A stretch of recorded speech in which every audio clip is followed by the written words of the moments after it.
आइए दोस्तों बात करते हैं हम आज माला के ऊपर। क्या है माला? क्या ये सिर्फ़ एक गहना है या फिर एक मंत्र जापने का यंत्र? क्या है इसमें वह राज जो कि बदल देता है मनुष्य का जीवन? आइए हम चर्चा करते हैं मालाओं के ऊपर। कर्ता करे सो क्या करे, शिव करे सो होए, तीन लोक नौखंड में शिव से बड़ा ना कोई। हर हर महादेव, जय श्री श्याम। आदेश गुरु का आशा करता हूँ आप सब लोग स्वस्थ और सुखी होंगे। आप देख रहे हैं आपका अपना चैनल अकल्ट द पंकज 135 और मैं हूँ आपका अपना पंकज। तो दोस्तों आपने देखा होगा मार्केट में, आसपास, अपने घरों में लोगों के पास कई प्रकार की मालाएं होती हैं। उदाहरण के लिए रुद्राक्ष माला, बैजंती माला, चंदन माला, हल्दी माला, कमलगट्टे की माला। कभी आपने सोचा है क्यों इतने प्रकार की मालाओं का क्या है रहस्य या राज? आइए हम चर्चा करते हैं आज इन रहस्य और राज के बारे में। तो हम शुरुआत करते हैं।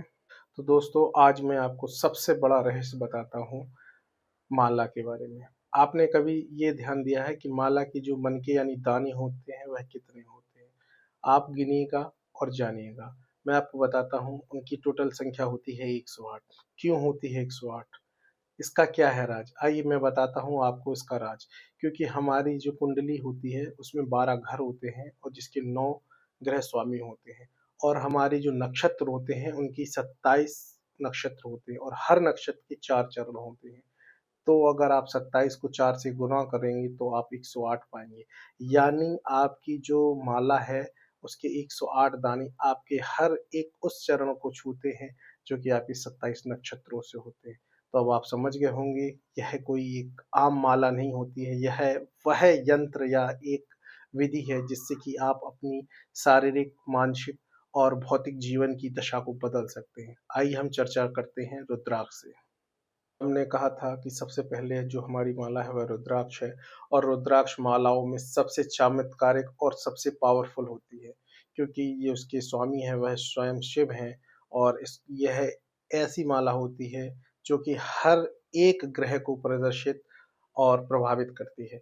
तो अगर आप भी चाहते हैं कि आपके जीवन में किसी भी ग्रह से आप परेशान हैं तो आप अगर रुद्राक्ष की माला को धारण करते हैं या जप करते हैं तो आपको इससे विशेष लाभ होता है। और दोस्तों अगर आप शिव के प्रेमी हैं या शिव भक्त हैं तो आपको रुद्राक्ष जरूर धारण करना चाहिए।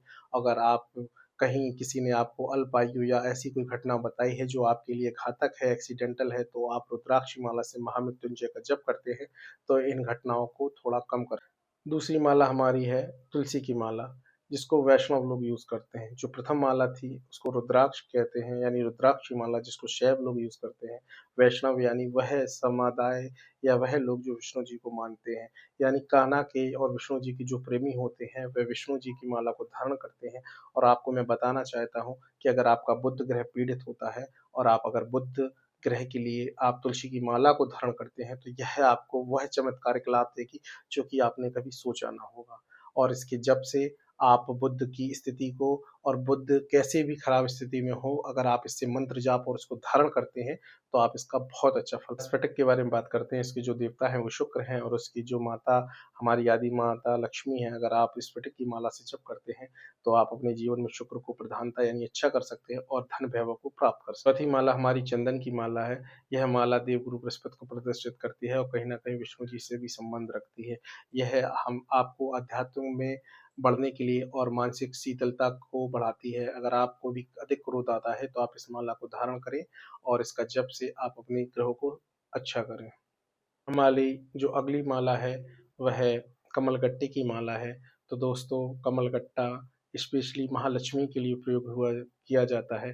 अगर आपको भी धन संचय या धन की प्राप्ति के लिए किसी मंत्र की या उस धन की आवश्यकता है जो कि अभी आप तक प्राप्त नहीं हुआ, चाहे वो किसी भी प्रकार का धन हो, तो आप कमलगट्टे की माला को धारण कीजिए और इससे महालक्ष्मी के श्री मंत्र का जाप कीजिए। तो आप देखेंगे बहुत ही अद्भुत चमत्कार धन से संबंधित।